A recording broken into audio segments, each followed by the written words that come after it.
অর্থ হল সংযোগ, যেখানে শরীর, মন এবং আত্মা একটা সমন্বয় সাধন করা হয়।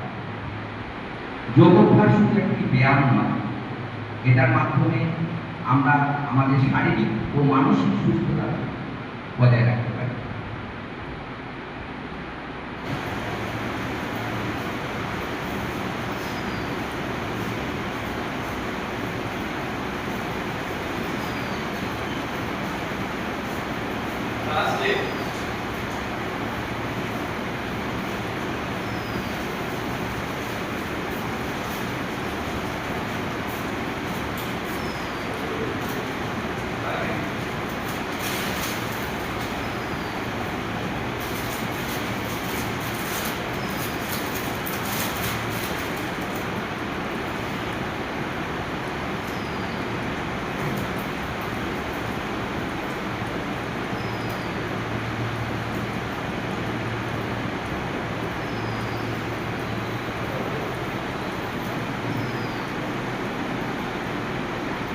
এটা 30 মিনিট চাই, তারপরে